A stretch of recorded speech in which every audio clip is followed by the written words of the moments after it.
My husband forbade me from entering the garage for 15 years. There are only my tools inside.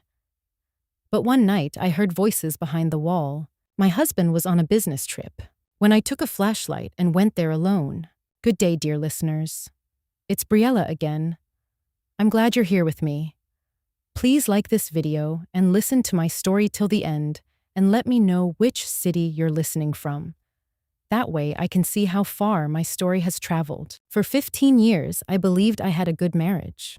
That's what I told myself every morning when I poured 2 cups of coffee, one for me, one for Craig, and set his mug on the kitchen counter before he came downstairs. That's what I told my sister Karen when she called from Portland and asked how things were going. Fine, I always said. Craig's busy, but we're fine. And I meant it, or I thought I did. My name is Linda Harris. I'm from Columbus, Ohio, and for most of my adult life, that house on Birchwood Lane was everything I had worked for. 3 bedrooms, a maple tree in the backyard, a porch where I drank my coffee on Sunday mornings and listened to the neighborhood wake up. Craig and I had moved in the year after our wedding. We painted the kitchen together. We argued about the color of the bathroom tiles. We planted tomatoes that never grew properly, but tried again every spring anyway. Craig was an engineer, reliable, methodical, not particularly romantic, but steady. I had built my sense of safety around his steadiness. He came home at the same time every evening. He watched the same football team every Sunday. He had the same Tuesday night work calls he'd been having for as long as I could remember. Routine was his religion, and for a long time, I found comfort in that. The garage, though, the garage had always been his. From the very first year we moved in, Craig had claimed that space with a quiet firmness that left no room for negotiation. That's where I keep my tools, he told me, and something in his voice suggested the conversation was over before it had begun. He installed a heavy padlock sometime around our 3rd anniversary. I remember thinking it was odd, but I said nothing. I was good at saying nothing back then. Over the years, I noticed things I chose not to examine too closely. The padlock changed, twice, that I knew of. Craig kept the keys on a separate ring, never on the same hook as the house keys. Whenever I walked past the garage door that connected to the laundry room, he would appear from wherever he was, casual but watchful, and steer the conversation somewhere else. Once, early in our marriage, I had tried the handle just out of curiosity. He had been beside me in 3 seconds. I don't want you messing with the equipment in there, he said, smiling. Some of those solvents are toxic. I nodded. I backed away. I filed it under Craig's quirks and moved on. But quirks have a way of accumulating. By our 10th year, I had noticed that he replaced the padlock every time I got too close to his keyring. By our 12th year, I had noticed he always went into the garage alone, late, after he thought I was asleep. By our 14th year, I had noticed the sounds, not loud sounds, not the sounds of power tools or radio sports, murmuring, low and rhythmic, like a conversation kept deliberately below the threshold of hearing. I told myself it was the TV from next door, old Mr. Patterson's late-night news habit bleeding through the shared wall. I told myself it was the pipes. I told myself a lot of things. And then came the night that changed everything. It was a Thursday in November. Craig was in Denver for a conference, or so he had told me. I had eaten dinner alone, watched something forgettable on television, and gone to bed early with a headache. I fell asleep quickly. I woke up at 2:14 a.m. I know the exact time because I looked at the clock on my nightstand and registered it with the strange clarity that fear produces. There were voices coming from the garage, not the pipes, not the neighbors. Voices. Two of them, one lower, one higher, speaking in that careful, compressed register people use when they are trying not to be heard. A word here. A pause. A sound that might have been laughter, quickly swallowed. I lay still for a full minute, my heart doing something I had never felt it do before. Not racing, but sinking, like a stone dropping slowly through cold water. Then I got up. I put on my robe.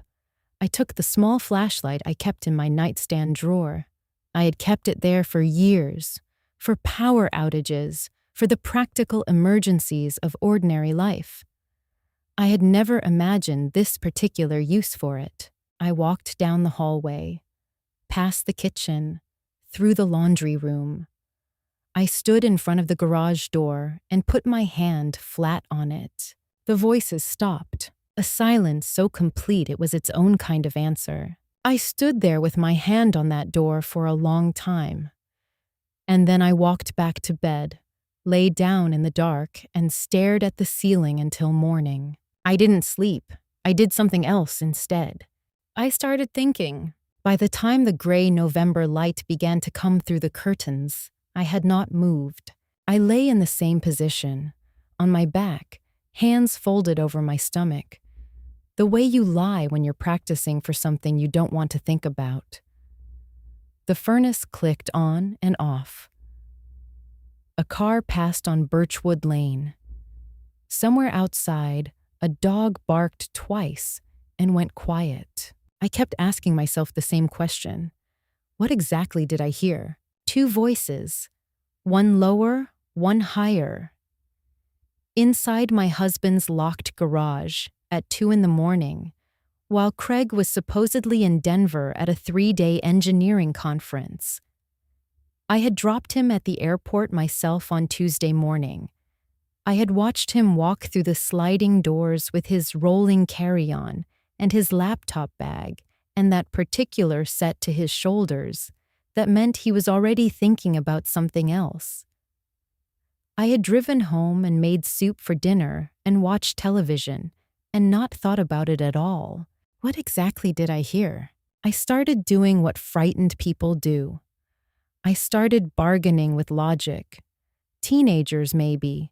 Neighborhood kids who had somehow gotten into the garage as a dare or a hideout. A prank.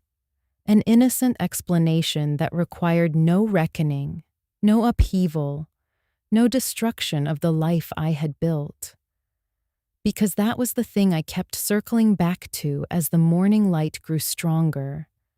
The life I had built. 15 years. I had given that marriage 15 years of my life. I had turned down a job offer in Seattle when we were newlyweds, because Craig's firm was in Columbus and we had just signed the mortgage. I had gone back to part-time work as a school librarian after we decided, in our 5th year, to keep trying for children who never came. And I had stayed part-time even afterward, quietly absorbing the smaller salary, the smaller identity, the sense that I was always waiting for something to begin. I had cooked dinners for Craig's colleagues. I had attended his firm's Christmas parties and smiled at people whose names I never quite remembered. I had been, in the careful language of a woman who doesn't want to sound bitter, supportive, and what had I received in return? A padlocked garage and voices in the night. Don't jump to conclusions, said the sensible part of me. The part that had learned to manage Craig's silences, his evasions, the way he answered questions by asking different ones. You don't know anything yet. But the other part of me, the part that had been keeping quiet for a very long time, knew that I did know something. I just didn't have words for it yet. I got up. I showered. I made coffee. 1 cup, not 2. And I sat at the kitchen table, and I made myself eat toast, even though I wasn't hungry. Then, I did something I had not done in years. I opened the notebook I used for grocery lists and household accounts, flipped to a clean page, and began to write. Not feelings, facts, things I had noticed and filed away without meaning to. The padlock changes, the late-night trips to the garage, the way Craig always knew when I was near that door, the times he had come home smelling of something I couldn't identify, not perfume exactly, but something close. The credit card statement from 18 months ago, a charge at a hotel 20 minutes from our house, which Craig had explained as a client dinner that ran late. I didn't want to drive tired. I had accepted that explanation with the ease of a woman who has been trained to accept explanations. I sat there at that kitchen table for a long time. The toast went cold. The coffee went cold. Could it really be 15 years? That was what broke something open inside me. Not the thought of another woman, not yet, but the possibility of 15 years of architecture built on nothing. 15 years of a marriage that existed, for Craig, as a kind of cover story. The fear was real. I want to be honest about that. I was afraid, not of Craig physically, but of what knowing would cost me. The house, the income, the structure of my days, the version of myself that made sense inside this life. When you have shaped yourself around another person for that long, the thought of removing them is not just loss. It is amputation. But I have also always been a practical woman. And practical women, when they finally stop bargaining, tend to move quickly. I needed information before I could do anything else. I needed to know what was in that garage. I needed to know whether Craig had actually been in Denver. And I needed to do all of this without tipping my hand, because if I was right, I would only get one chance to do it correctly. My first plan was simple. I would not confront Craig. I would not ask questions. I would watch, document, and prepare. And I would talk to no one, not yet, until I understood exactly what I was dealing with. I closed the notebook. I washed my coffee cup. I put the cold toast in the trash. Craig was due home Friday evening. I had 36 hours. Craig came home Friday at 6:47 p.m. I heard his car in the driveway, and I took one slow breath, and then I went to the kitchen doorway and smiled. That was the first lie I told, not with words, but with my face. I had been practicing it all day. "Hey," he said, dropping his bag by the door. "Something smells good." "Roast chicken," I said. "How was Denver?" He gave me the answer I expected. Efficient, slightly vague, populated with the names of colleagues I had never met and could not verify. I nodded in the right places. I asked a follow-up question about his connecting flight. I poured him a glass of wine. I was, on the surface, exactly the wife he had always had. But underneath that surface, I was a different woman than the one he had left on Tuesday morning. That afternoon, while Craig was still in the air, I had driven to the office of a private investigator named David Reeves. I had found him through the Ohio State Bar's referral page. I was looking specifically for someone who worked in tandem with family law attorneys, someone who understood that the documentation he gathered might eventually be used in court. David Reeves was 52, former law enforcement, with a plain office on the second floor of a building near downtown Columbus. He had a plant on his desk that was nearly dead. I trusted him immediately. I told him everything: the voices, the padlock, the hotel charge, the 15 years of small evasions. I sat in the chair across from him and spoke without crying, which surprised me.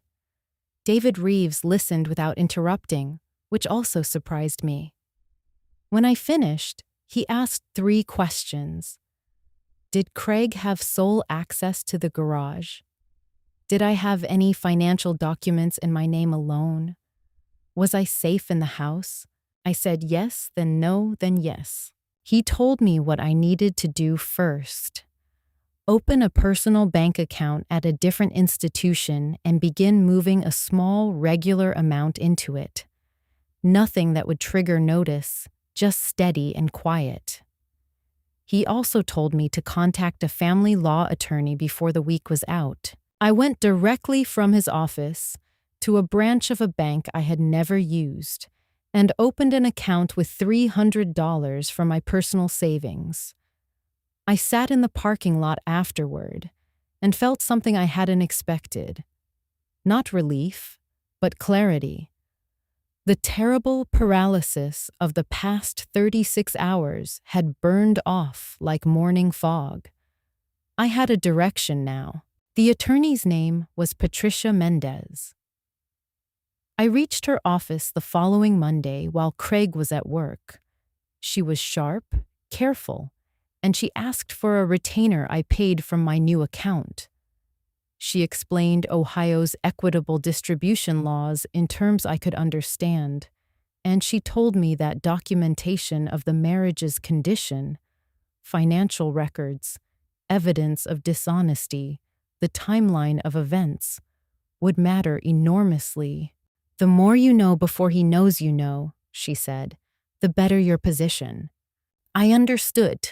What I had not counted on was how quickly Craig would sense that something had shifted. He didn't say anything directly. Craig was never direct. But I noticed him watching me over dinner that week with a new attentiveness, the kind of attention that isn't warmth, but surveillance. He asked twice whether I was feeling all right.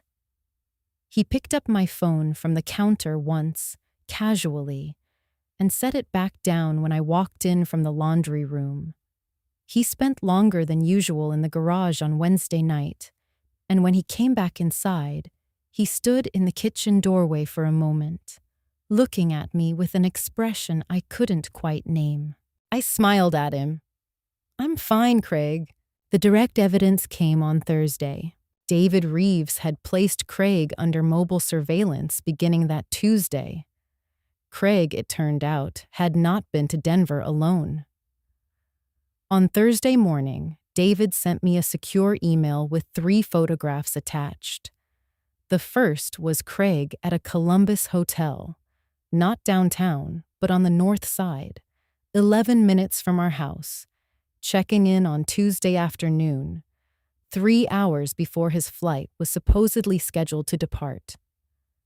The second showed him at the hotel entrance with a woman, tall, dark-haired, wearing a camel coat, carrying a bag I recognized as expensive.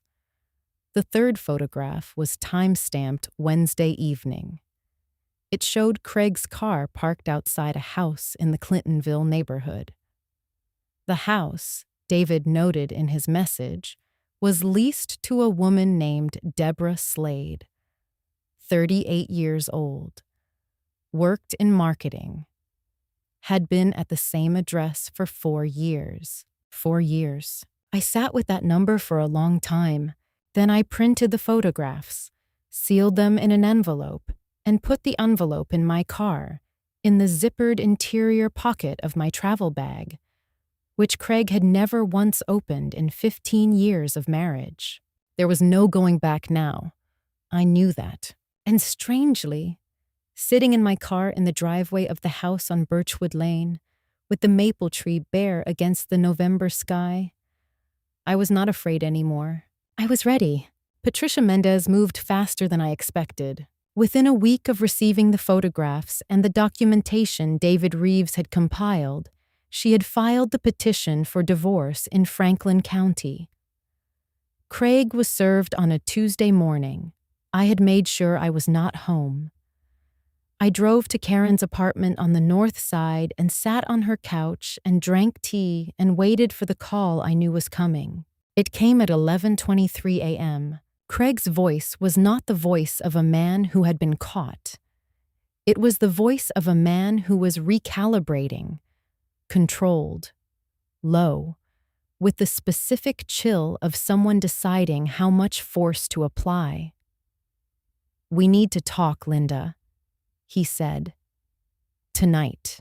"I think our attorneys should do the talking now," I said, and I ended the call. I wish I could tell you the house felt like mine after that. It didn't. Not yet. It felt like a location in a legal dispute, which is exactly what it had become. I moved through the rooms carefully, photographing the contents of closets, the serial numbers on appliances, the documents in Craig's home filing cabinet that he had, apparently, never thought to lock. I sent everything to Patricia. I changed the password on the household Wi-Fi.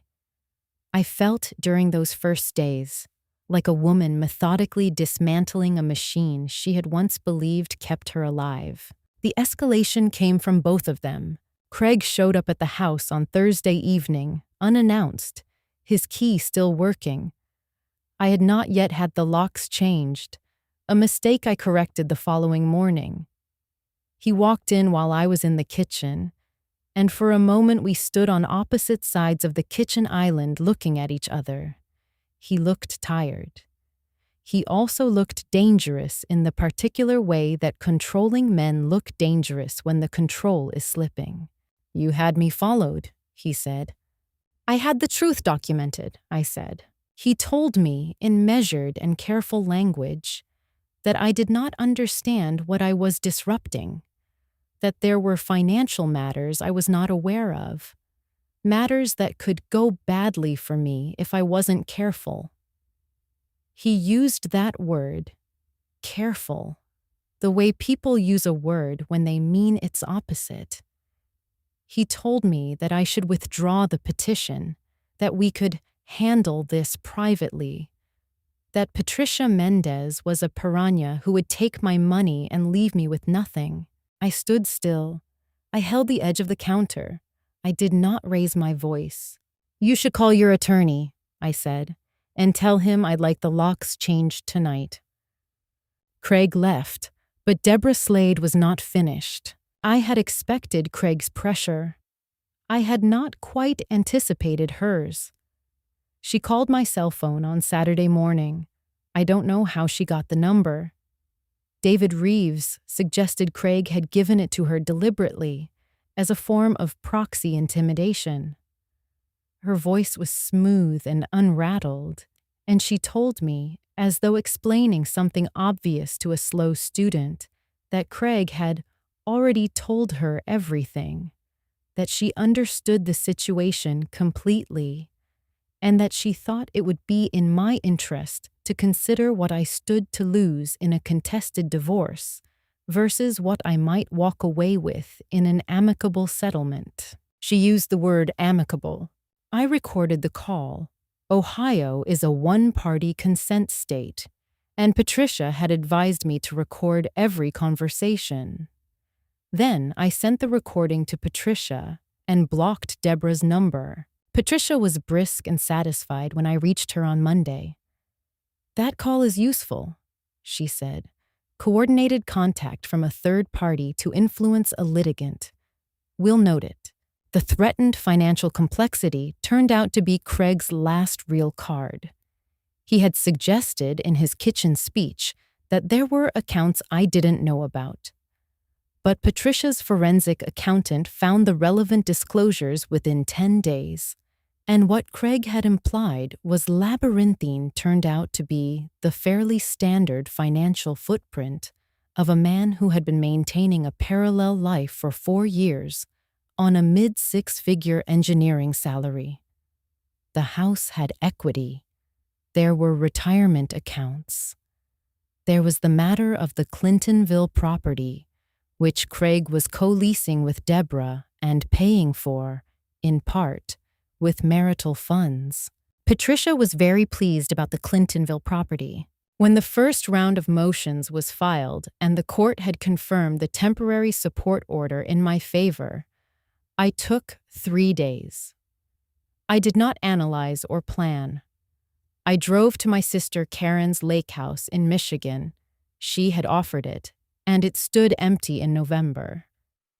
And I sat by the water in a winter coat and watched the light on the lake and ate sandwiches and slept 8 hours a night for the first time in months. On the third morning, I walked to the end of the dock and stood in the cold air and felt something shift inside me.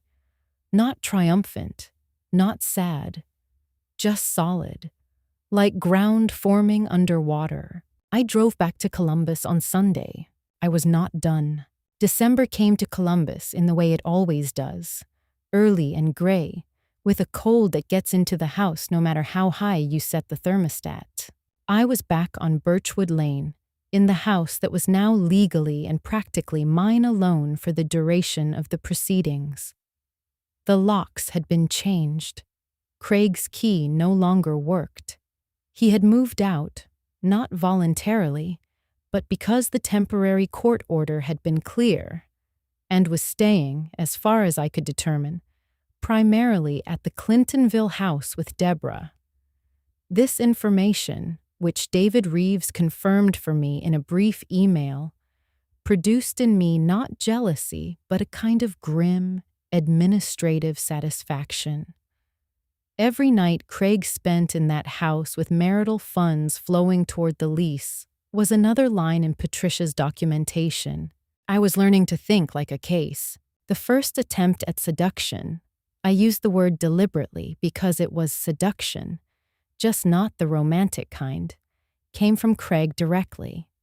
He sent a letter through his attorney, carefully worded and clearly designed to sound conciliatory, in which he proposed a mediated settlement. The offer was not unreasonable on its surface. A buyout of my share of the house, a lump sum payment, no long-term alimony. Clean, fast, finished. Patricia walked me through it on a Tuesday morning, her reading glasses on, her expression professionally neutral. "He wants this over quickly," she said. "Quick settlements usually benefit the party who has more to hide and more liquid assets to protect." I thought about the maple tree in the backyard. I thought about 15 years of Sunday mornings on that porch. I thought about the woman who had stood with her hand flat on a garage door at 2:14 in the morning and felt the truth vibrating through wood. "No," I said. Patricia made a note. "I'll tell them you're not interested at this time." The second attempt was more personal and therefore more interesting. Craig called me from a number I didn't recognize. He had clearly anticipated I would block his other numbers, and when I answered, his voice was different, quieter, almost gentle, in the way I remembered from our early years, before the routine had calcified into something else. He told me he was sorry. He said he had made mistakes. He said Deborah meant nothing, that word with its complicated weight, and that what we had built together was real, that 15 years couldn't just be erased, that I owed it to both of us to at least consider. "I have to go, Craig," I said.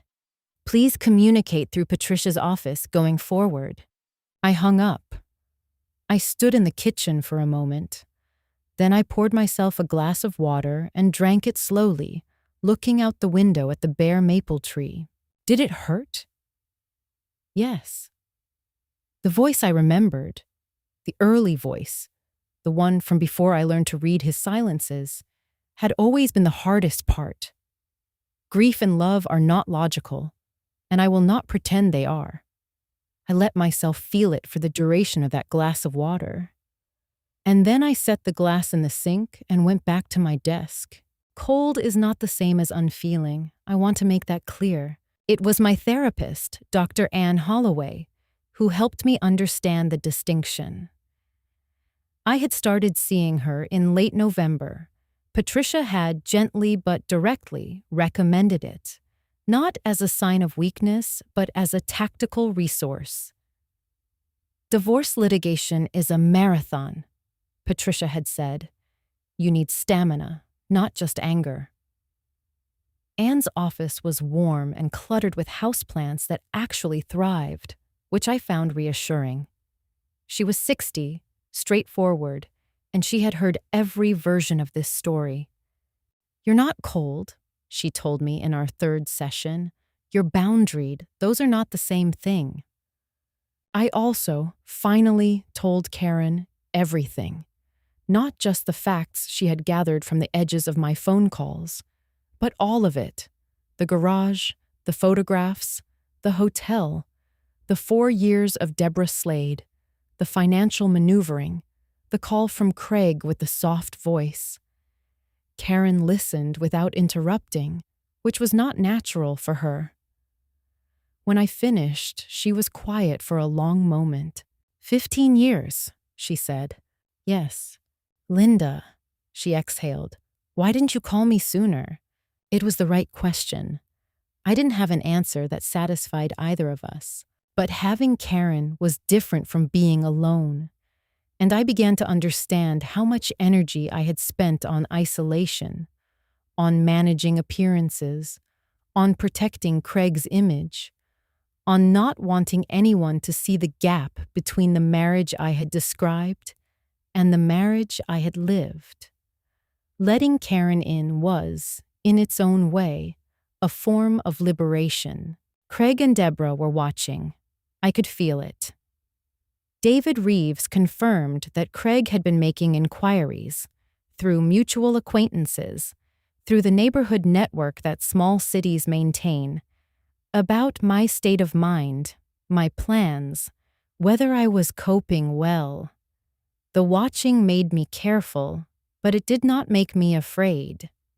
Let them watch. What they would see was a woman preparing. I had stopped being the woman in the kitchen pouring 2 cups of coffee. I was someone else now. They came on a Saturday afternoon in January, and they came together. That was the part I hadn't expected. Not Craig alone. I had prepared for Craig alone. But both of them, side by side on my porch in the winter light. Craig in the gray wool coat I had bought him 4 Christmases ago. Deborah in the camel coat from the photograph. Standing there like a unit, like a presentation. I watched them from the living room window for a moment before I opened the door. I thought, they rehearsed this. The positioning. Craig slightly forward, Deborah a half step behind and to his right, her face arranged in an expression of careful reasonableness, had the quality of something practiced. I thought of Anne Holloway's voice. You're boundaried, not cold. I took a breath and opened the door. Linda, Craig said, I know this is unexpected. We just want to talk. I'm listening, I said. I did not invite them in. That detail seemed to register. I saw Craig recalibrate slightly, the way he always did when a situation wasn't going as planned. But he continued. He told me, in the reasonable voice he had deployed on the phone, that they both understood how painful this had been, that no one wanted things to be difficult, that Deborah, here he gestured toward her and she stepped forward on cue, had something she wanted to say. Deborah's voice was exactly as it had been on the phone. Controlled, unhurried, the voice of a woman accustomed to being persuasive. She told me she was sorry for the pain that had been caused. She said she had a great deal of respect for what I had built, the home, the life, and that she would never have wanted it to happen this way. She said that a long court battle would hurt everyone, that it would cost enormous amounts of money, that the things which came out in discovery could be very difficult for a woman in my position, a woman without a full-time income whose professional history had been somewhat interrupted, to navigate. That phrase, somewhat interrupted, was the tell. I looked at her.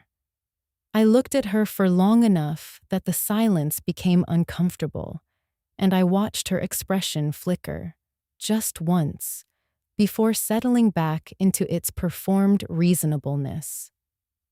She was not sorry. She was performing sorrow the way you perform it when the goal is capitulation, not reconciliation. "What exactly are you proposing?" I asked. Craig spoke again. "They wanted me to consider withdrawing the contested petition and agreeing to a mediated, uncontested dissolution. In exchange, I would receive the agreed settlement figure from his attorney's earlier letter. The buyout, the lump sum, no alimony claim. Clean. Fast. And you'd keep the Clintonville house," I said. A pause. "That's a separate matter." "It's not, actually," I said. "It's a marital asset partially funded with joint income. My attorney is very clear on that." Deborah's expression shifted, just slightly, but I caught it. The first real emotion beneath the performance, and it was not sorrow. It was irritation. Craig tried once more. He talked about the strain of litigation on both parties. He talked about the house, our house, the maple tree, the neighborhood, and how prolonged proceedings would mean I might not be able to stay there, might end up somewhere smaller, somewhere without the life I was used to. He talked about our history in a voice that was meant to produce grief, and it did produce something, but not the thing he intended. What it produced in me was clarity, because I understood, listening to him stand on my porch and use 15 years of shared memory as a negotiating tool, exactly what I was dealing with. Craig had never been my partner. He had been a manager, managing the household, managing my expectations, managing my access to the truth. The garage had just been the most literal expression of something that had been true for a very long time. "I think you should leave," I said. "Linda." "Craig." My voice was steady. "This conversation isn't productive. Please have your attorney call Patricia." Deborah's mask dropped then, completely, finally, like a shutter coming down. She told me I was making a serious mistake, that I didn't understand what I was walking into, that I was a woman in her 40s with a part-time job and a house I couldn't afford on my own, and that I should think very carefully before I decided to make enemies of people who had resources I didn't. I held the door. "Goodbye," I said. They left. Craig didn't look back. Deborah did, once, sharp, and the look was not a threat exactly, but it was designed to feel like one. I closed the door. I locked it. I stood in the hallway for a moment. My hands were shaking, slightly, almost imperceptibly, the kind of shaking that isn't fear exactly, but is the body's honest response to a direct confrontation it just survived.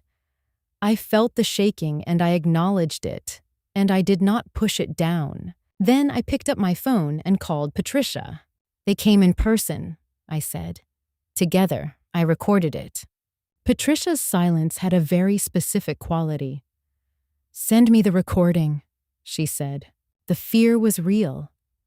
But Deborah's words, "You're making a serious mistake," worked on me differently than she had intended. Every time I heard them echo in the following days, they did not produce doubt. They produced determination. Exactly the kind of determination that comes from knowing, with absolute certainty, that you are on the right side of something. I was not going to stop. The deposition was scheduled for a Thursday in late February. Patricia had been building toward it for months, and by the time we sat down in the conference room on the 14th floor of a downtown Columbus law firm, the file she had assembled was substantial. The photographs from David Reeves, the hotel records, The Clintonville lease with Craig's name on it and the date. 4 years ago, 6 months into what Craig had told me was a very demanding project cycle. The phone records showing consistent contact between Craig and Deborah going back further than 4 years, and the financial analysis prepared by Patricia's forensic accountant, which mapped, in detailed and unambiguous columns, the marital funds that had flowed toward the maintenance of Craig's parallel life. I sat across the table from Craig and his attorney, and I did not look away from him once.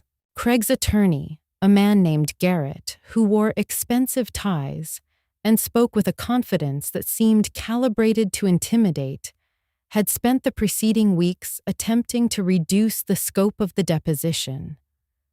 Patricia had declined every overture. Garrett had argued that certain financial documents were outside the discovery window. Patricia had disagreed in writing, and the court had sided with her. By the time we were in that room, Garrett knew what was in Patricia's file, and Craig, reading the knowledge in Garrett's face, had begun to understand that the fortress he had believed he was defending was already open. Deborah was not present. This was Craig's deposition, but her presence was everywhere in the documentation. Patricia was methodical. She began with the financial records, walking Craig through each exhibit with the patience of someone who has infinite time and knows the other side does not.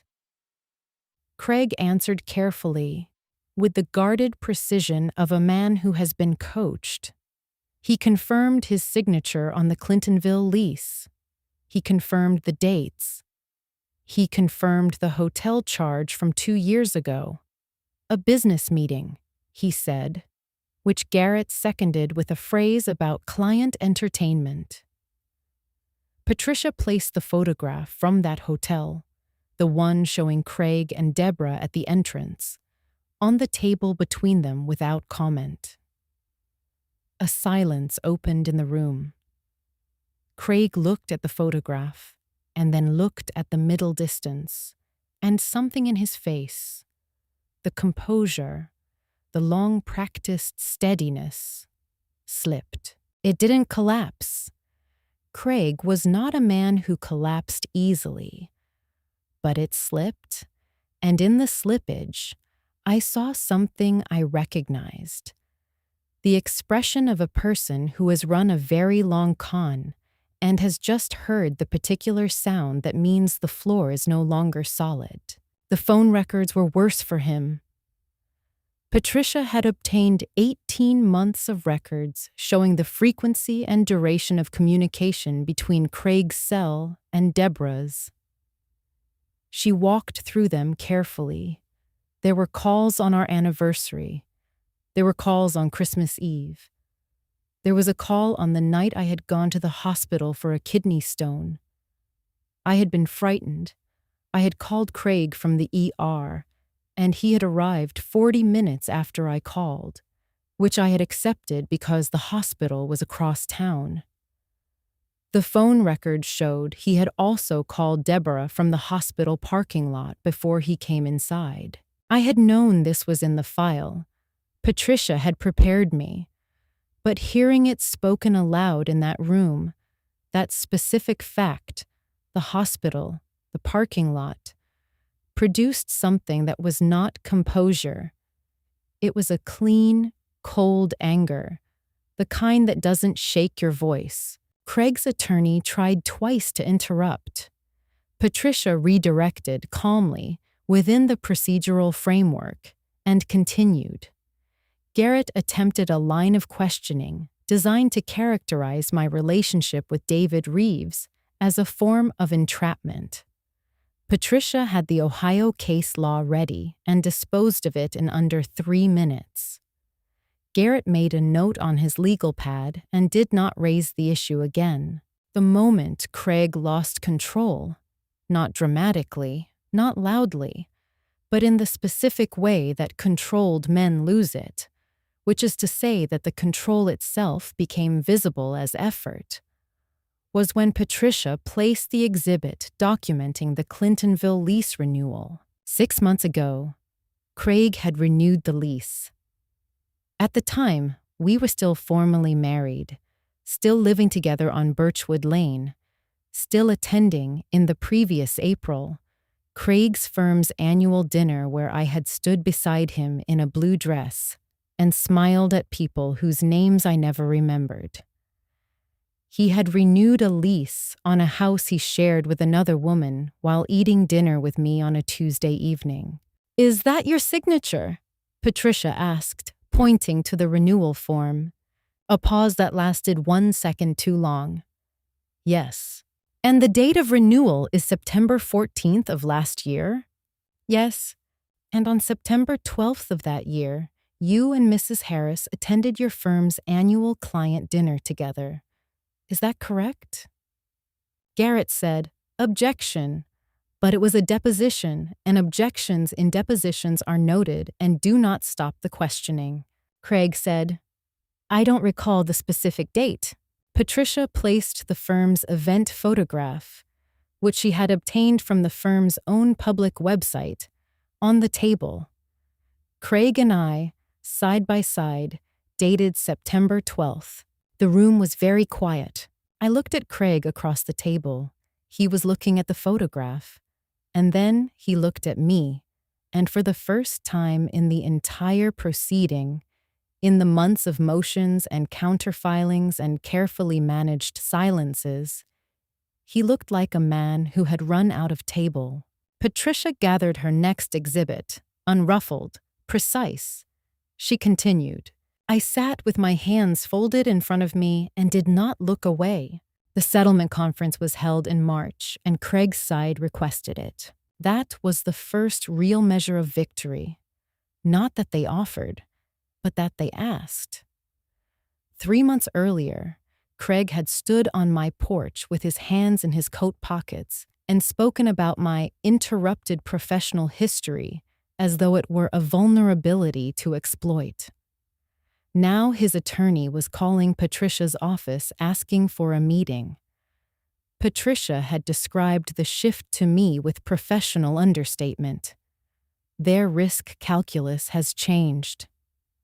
I sat in Patricia's conference room on a Wednesday morning in early March, and I let the two of them negotiate. That was another thing Patricia had prepared me for, knowing when to speak and when to let the documentation speak for you. The documentation, at this point, was comprehensive enough that silence was power. Garrett presented their opening position.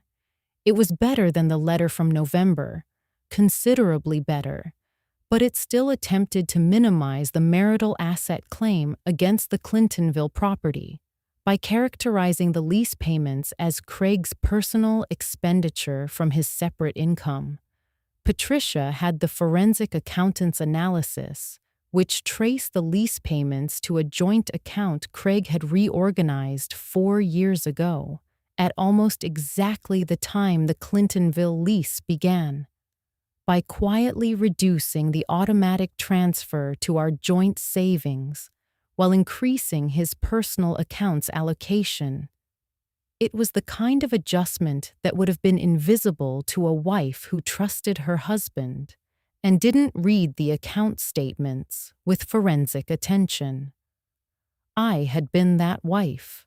I was not that wife anymore. Patricia laid out the accountant's findings in 2 pages of clean, numbered paragraphs.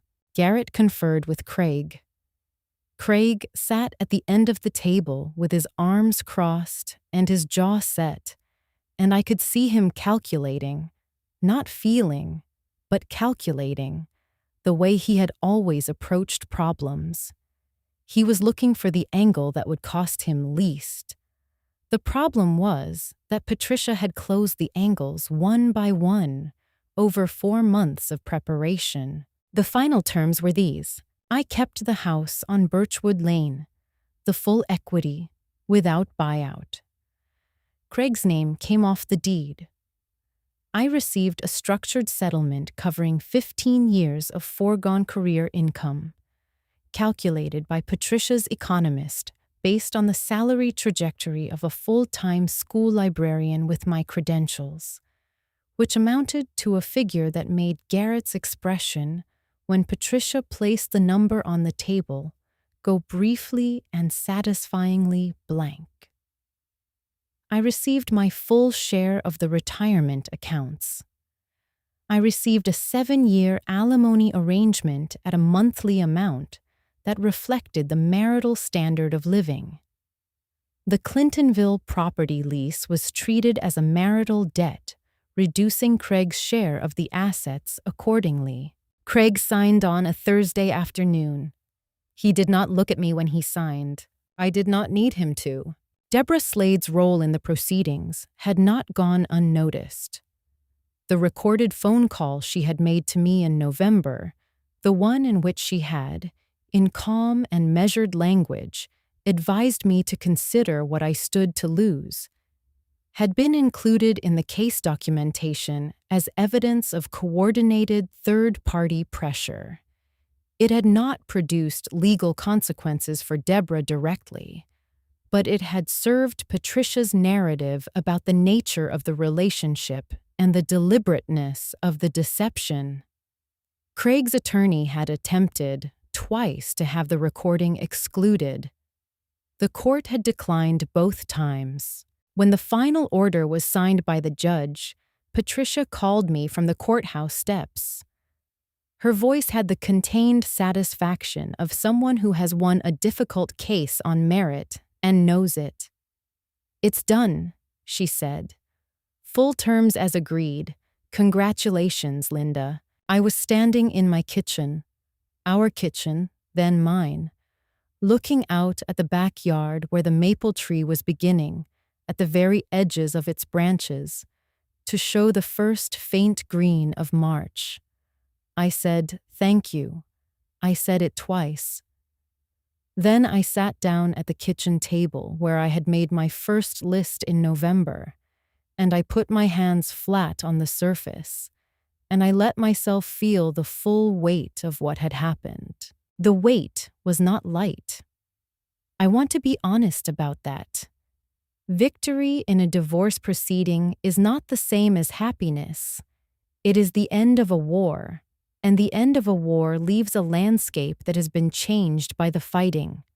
The house was mine, but it was also the house where I had poured 2 cups of coffee every morning for 15 years. Both of those things were true simultaneously, but the maple tree was turning green. The locks on the doors were ones only I had keys to.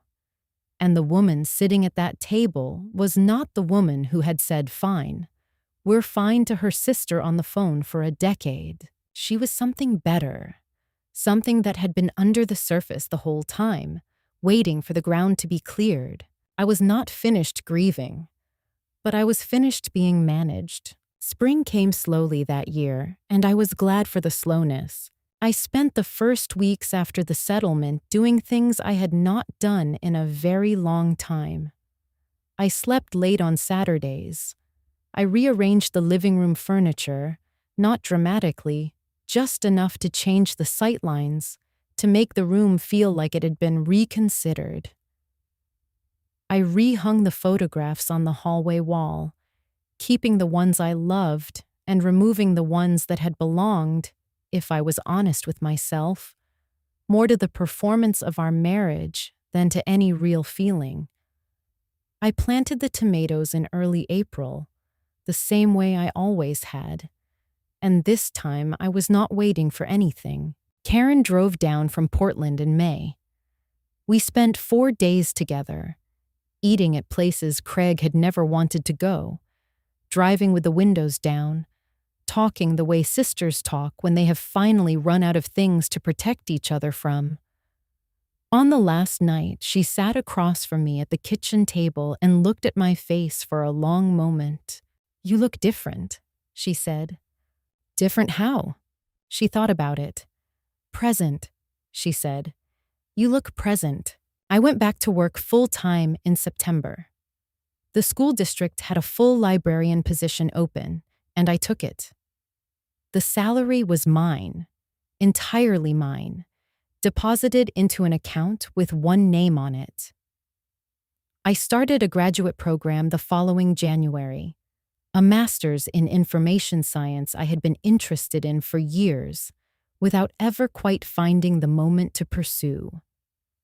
I found the moment because I stopped waiting for Craig to hand it to me and understood that he never would have. I also quietly had the garage converted. I hired a contractor in June.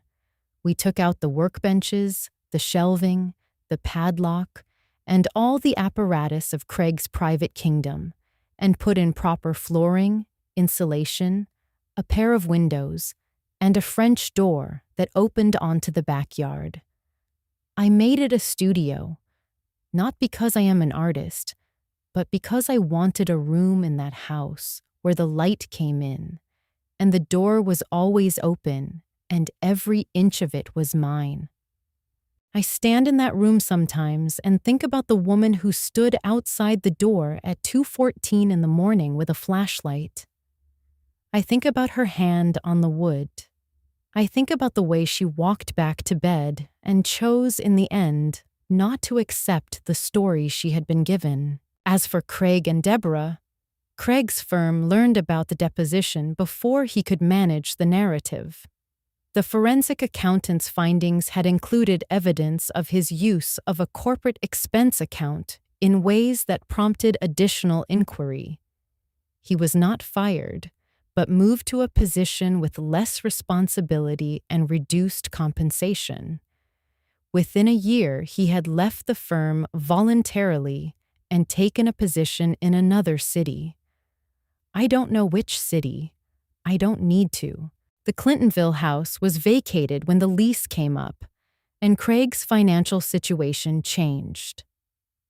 The end of Craig and Deborah's arrangement, I learned through the loose network of a mid-sized city, had been neither clean nor amicable. What I know is that the version of events Craig had constructed required constant maintenance, constant management, constant lock changing. When the maintenance stopped, the structure collapsed. That is what happens with things built on control rather than truth. I had a date in the fall of that year, a dinner with a man who was thoughtful and said what he meant. I drove myself home afterward and sat on the porch in the October air and thought, this is what ordinary feels like. Simple. Yours. The maple tree that fall was blazing orange all the way to the lowest branch. I looked. 15 years taught me one thing above all others. Silence is not peace. I had called it peace. The careful silence of a woman who didn't ask questions, who filed things away, who said fine when she meant I don't know. But silence in the wrong marriage is not peace. It is slow erasure. What would you have done? If you had heard those voices, if you had stood with your hand on that door in the dark, would you have walked back to bed? Or would you have finally, after all those years, turned on the light? Thank you for listening.